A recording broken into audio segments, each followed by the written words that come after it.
Salut! Je veux vous expliquer qu'est-ce qui influence le prix des voyages. Quand on part en tout inclus dans le sud, les prix varient continuellement. Une des choses qui va bien gros influencer, c'est la météo. Premièrement, quand on veut partir, la météo qui fait présentement aujourd'hui, est-ce qu'il fait froid? Est-ce qu'il pleut? Est-ce qu'il neige? Si oui, ça veut dire qu'il y a plein de gens qui sont en train de magasiner en même temps que vous et ça va influencer le prix des voyages. Aussi, le moment que tu veux voyager, est-ce que c'est un moment qui va faire froid au Québec? Est-ce que c'est un moment qui va faire chaud? Ça aussi, ça va avoir une influence sur tes prix. Naturellement, dans le sud, quand il fait froid, les prix montent. Une autre chose qui va influencer, c'est les vacances. Y a-t-il des enfants en vacances? Peu importe la période de l'année, s'il y a ne serait-ce qu'un jour de congé durant la période des vacances, les prix seront plus hauts. C'est sûr, la semaine de relâche, Noël, les vacances d'été, les vacances de la construction, c'est des moments qui sont plus chers que la normale. Également, toutes les semaines de l'année qui incluent un congé. Exemple, le congé de Pâques. Tes prix vont aussi être plus hauts que la normale. En plus de ça, tu peux rajouter les places disponibles dans l'avion, les chambres disponibles à l'hôtel. L'algorithme calcule le prix en conséquence de tout ça. Là, on vient de voir c'est quand que c'est le plus cher. Là, on veut voir c'est quand que c'est le moins cher. Le moins cher, les enfants sont à l'école. Dehors, il ne fait pas moins 40. Ça, c'est le moins cher. Je vais vous donner les exemples, OK? Mois de septembre, quand l'école elle recommence, c'est la période la moins chère de l'année.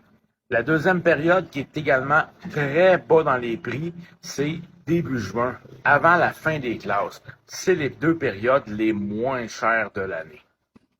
Là, on a vu les prix. Maintenant, on va regarder la météo. On le sait, l'automne, il y a des ouragans. L'automne, on réserve un peu plus serré dans le temps. Comme ça, on peut se gager un peu avec les prévisions météorologiques qui s'en viennent. Mais l'hiver, t'as-tu le goût d'avoir un vrai 30 degrés solide ou c'est pas si pire? Exemple, au Mexique, à Cuba, ça arrive l'hiver, on a 20 degrés, 22, 23. C'est plus froid. T'sais. Si tu vas en Amérique centrale, en République dominicaine, tu as plus de chances d'avoir ton bon 30 degrés. Ça fait une différence. Une autre chose qui est importante de savoir, c'est le moment que tu réserves ton voyage par rapport au moment que tu vas réserver. Si tu veux partir l'automne, on va réserver serré dans le temps, 7 jours, 10 jours, 5 jours avant de partir. On va voir la disponibilité, ça va être parfait. Si tu veux voyager dans les périodes fortes, les vacances ou à peu près n'importe quand dans l'hiver, le secret, c'est de réserver tôt. Aujourd'hui, on peut donner entre 100 250 de dépôt, dépendamment des promotions. Tu gèles ton prix, tu gèles ton hôtel. Les vrais promos se terminent le 1er juin. Pour beaucoup de monde, c'est très tôt le 1er juin pour planifier l'hiver. Mais c'est ça le secret. Tu donnes ton dépôt, tu gèles ton prix, tu gèles ta disponibilité de ta chambre. Là, tu as jusqu'à 45 jours avant le départ pour donner ton paiement final. Ça veut dire que durant tout l'été, tout l'automne, tu peux faire un paiement de temps en temps. Et à ce moment-là, tu arrives au paiement final, ça te coûte presque plus rien. Et si tu n'as qu'une semaine pour voyager l'hiver, je te recommande entre la mi-janvier et la mi-février. Maintenant, viens me jaser en privé. On va voir de qu'est-ce que tu as le goût pour tes prochains voyages, tes besoins.